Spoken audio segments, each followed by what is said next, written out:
Hey, what's up everybody? Coach Sampson here with Pursuit Nutrition and Training Center out of Windsor, Colorado.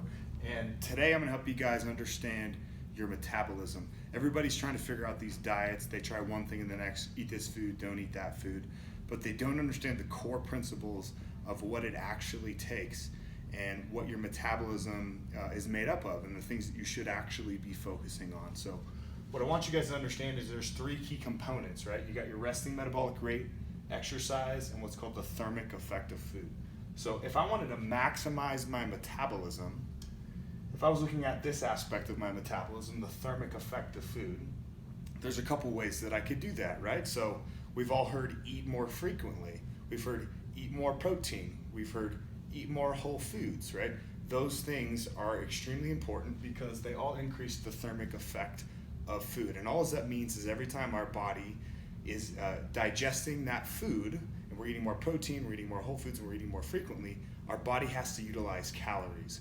And the harder our body has to work in order to digest that food, the more calories we're gonna burn. But at the end of the day, that's only 10% of the equation. Yes, eating more protein is good for your body composition, yes, whole food, but calories in, calories out still matters.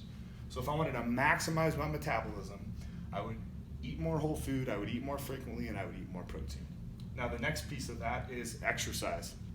So if I wanted to maximize this aspect of my metabolism, I would lift weights and I could do high intensity interval training. Now the reason that that's important is lifting weights and high intensity interval training, they will elevate your metabolism for up to 39 hours post training. So if I want to get the greatest effect and do the least amount of work, then I am going to lift weights, which is going to help me build muscle, and I'm going to do HIIT cardio. And if I'm eating more whole foods, right, and I'm eating more frequently, and I'm eating more protein, well, that's going to help me with this goal too, right, of like better exercise, better recovery, and ultimately build more muscle.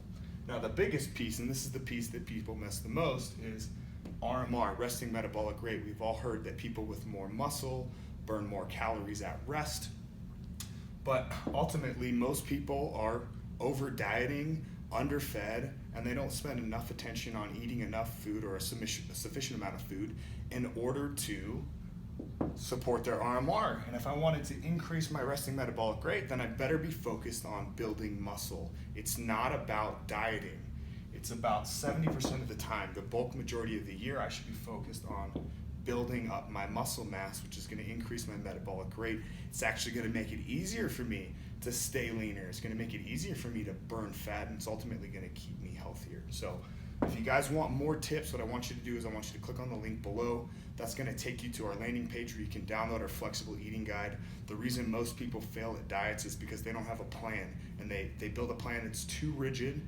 They do these really strict diets and then they go off the rails. What we preach is consistency. How do you do something that you can do for the rest of your life? And in that guide, you're going to find 5 tips and an easy way that flexible eating can make your life a hell of a lot easier so that you can enjoy a health and fitness lifestyle for the rest of your life.